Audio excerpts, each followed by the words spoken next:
Pada suatu hari, Rasulullah Shallallahu Alaihi Wasallam pergi bersama para sahabat mengantarkan jenazah seorang sahabat Ansor.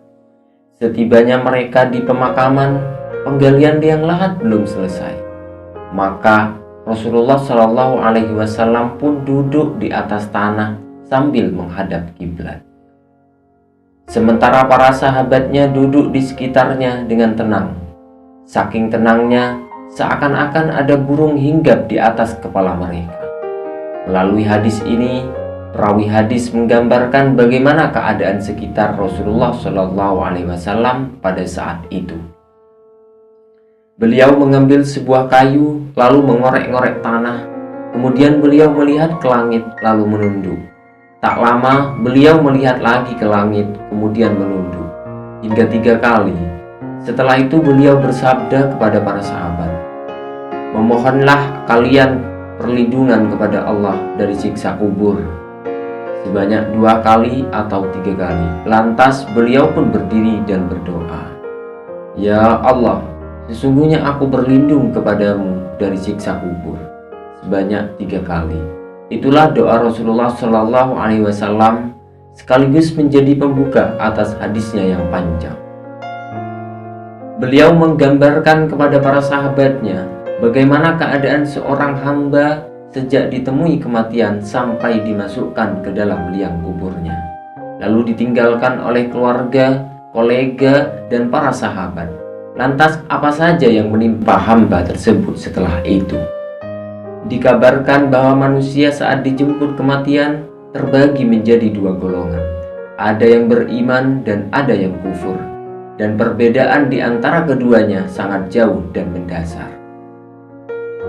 Sesungguhnya seorang hamba yang beriman ketika hendak meninggalkan kehidupan dunianya dan memasuki kehidupan akhiratnya akan didatangi para malaikat dari langit.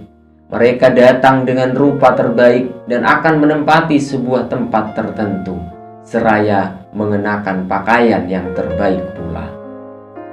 Wajah mereka putih berseri-seri, seakan-akan mentari yang tengah bersinar.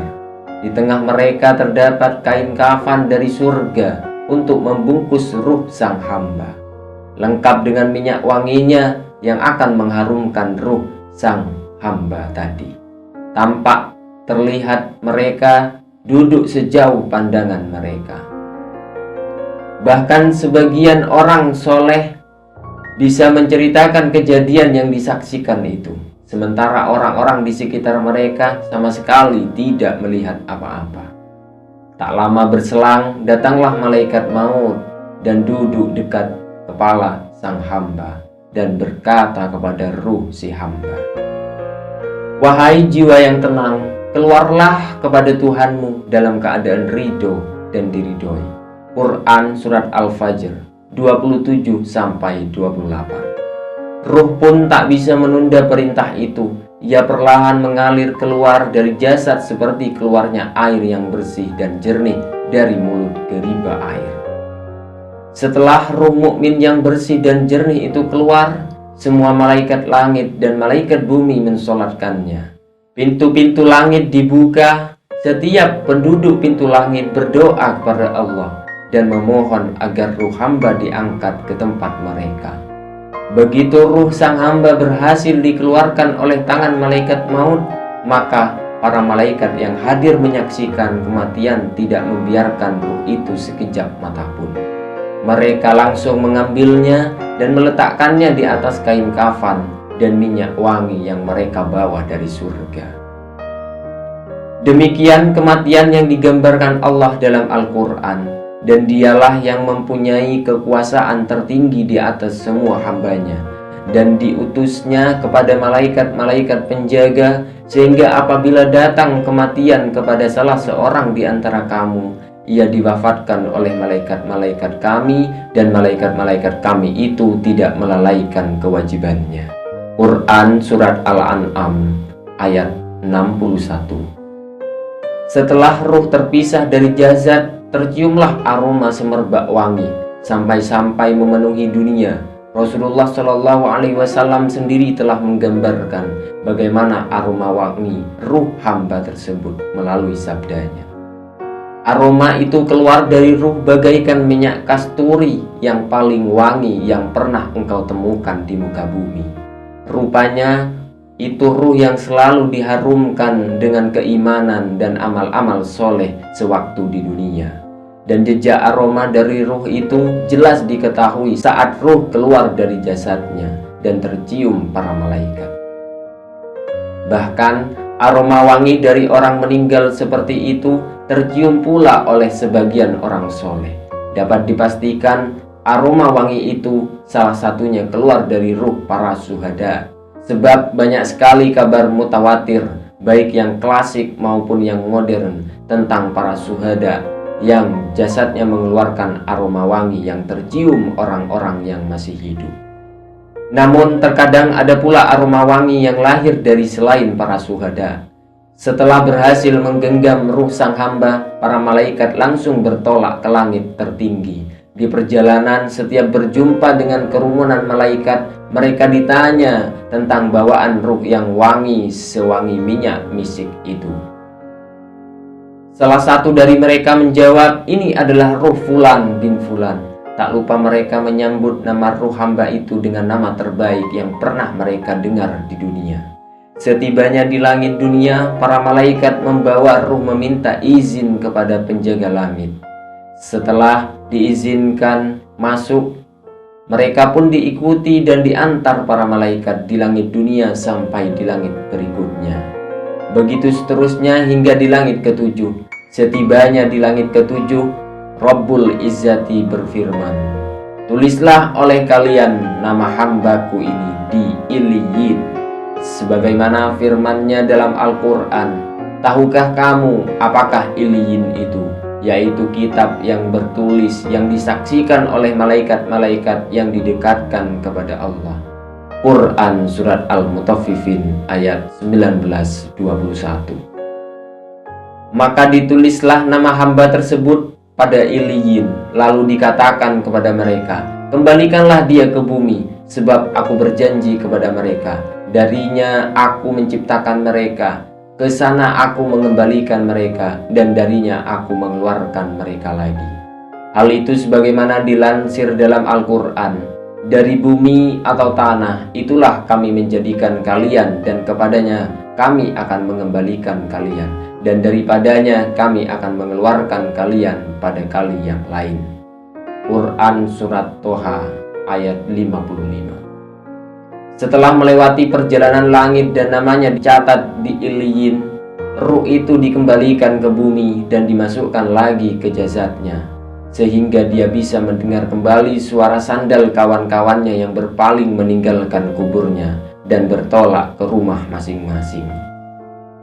Setelah ruh itu dikembalikan ke dalam jasad yang ada di dalam kubur, maka hanya Allah yang Maha mengetahui cara mengembalikannya. Sebab keadaan alam kubur atau alam barzakh tidak seperti keadaan di dunia. Selanjutnya, dia akan didatangi oleh dua malaikat yang berteriak keras dan kasar. Didudukkanlah hamba tersebut oleh mereka, lalu ditanya tentang 4 hal. Pertanyaan pertama adalah tentang Tuhan yang disembahnya semasa di dunia. Keduanya lalu bertanya, "Siapakah Tuhanmu?" Maka hamba itu menjawab, "Tuhanku adalah Allah." Pertanyaan kedua adalah tentang agama yang dipeluk dan mengajarkan dirinya beribadah kepada Tuhannya. Maka hamba itu menjawab, "Agamaku adalah Islam." Pertanyaan yang ketiga adalah tentang Rasul yang diutus di tengah umat Islam dan menjadi panutannya. Maka ia pun menjawab, "Rasulku adalah Rasulullah Muhammad Sallallahu Alaihi Wasallam." Dan pertanyaan yang keempat adalah tentang amal-amalnya semasa di dunia. Maka dia akan menjawab, "Aku membaca kitabullah, beriman kepadanya, bersedekah, dan lainnya." Pertanyaan-pertanyaan di atas mencerminkan fitnah atau ujian kubur, sekaligus fitnah terakhir yang dihadapkan kepada seorang mukmin. Saat itu tidak berguna lagi sedikit pun kecerdasan, tipu daya, dan cara lain untuk menyelamatkan dirinya. Andai ada orang kafir yang menghafal jawaban-jawaban itu dengan benar di dunia, maka jawaban-jawaban tersebut tidak akan keluar sesuai yang diinginkannya.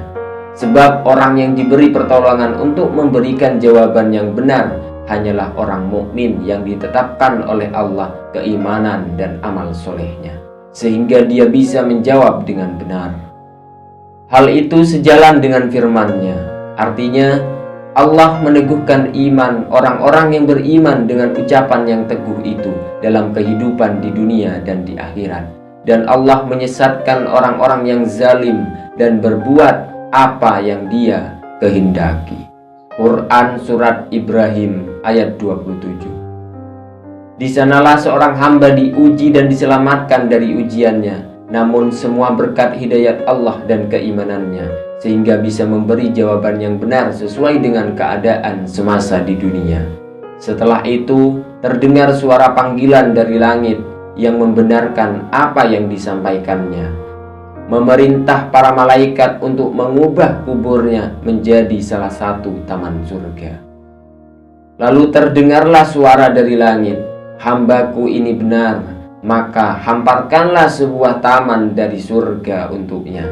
Berilah pakaian dari surga untuknya, bukalah sebuah pintu ke surga untuknya. Maka datanglah aroma wangi dari surga kepadanya, dan dilapangkanlah kuburnya sejauh mata memandang. Hilang seruan itu, datanglah kepada hamba tersebut seorang laki-laki atau seseorang yang menyerupai sosok lelaki. Sosok lelaki itu berwajah tampan, berpakaian bagus dan beraroma wangi. Kemudian laki-laki itu menyampaikan kabar gembira yang menenangkan hatinya. Dalam hadis ditegaskan, datanglah kepadanya seorang laki-laki berwajah tampan, berpakaian bagus, bertubuh wangi. Dia berkata, "Gembirakanlah dirimu dengan kabar yang menenangkanmu. Gembirakanlah dirimu dengan kabar tentang keridhaan Allah dan surga-surga yang berisi aneka kenikmatan abadi di dalamnya. Inilah harimu yang dijanjikan Allah kepadamu." Sang hamba pun mencoba mencari tahu siapa sesungguhnya laki-laki yang memberikan kabar gembira kepada dirinya. Dia lalu bertanya, "Semoga Allah memberi kabar baik kepadamu. Siapakah engkau?" "Wajahmu adalah wajah yang membawa kebaikan." Namun belakangan sang hamba tahu bahwa laki-laki pembawa kabar gembira adalah amal soleh yang pernah dikerjakannya selama di dunia. Sementara harta kekayaan, keluarga, dan anaknya tak lagi di sampingnya. Yang tertinggal adalah amal baik yang membawa kabar gembira baginya, menemani dirinya dalam kuburnya. Maka sosok yang diserupakan dengan sosok lelaki itu menjawab, "Aku adalah amal solehmu. Demi Allah, aku tidak mengetahuimu kecuali dulu engkau bergegas menaati Allah, namun lamban dalam melakukan kemaksiatan. Semoga Allah membalas kebaikanmu." Di samping itu, Allah juga menjelaskan bagaimana keadaan yang akan dihadapi seorang hamba pada hari kiamat, baik hamba yang mukmin maupun hamba yang kufur.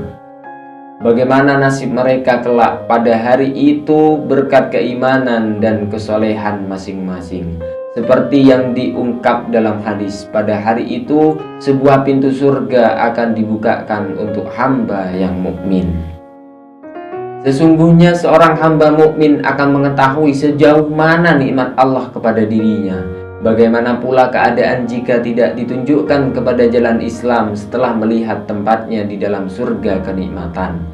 Karenanya tidaklah heran setelah melihat kenikmatan yang menanti dirinya di negeri keabadian, seorang hamba sampai meminta disegerakan kiamat kepada Tuhannya. Tujuannya agar dirinya bisa segera menempati negeri tersebut, menikmati apa yang dijanjikan Allah di dalamnya. Maka disampaikanlah kepadanya, "Tenanglah, segala sesuatu telah ditetapkan waktunya. Ketika waktu itu datang, maka apa yang ditetapkan Allah akan menjadi pasti terjadi." Demikianlah yang terjadi kepada seorang hamba mukmin, mulai turun sakaratul maut hingga datang tuntutan untuknya agar senantiasa tenang dalam kubur sampai tiba waktu yang telah ditentukan oleh Allah atau kiamat, berdasarkan hadis Nabi Shallallahu Alaihi Wasallam yang sahih.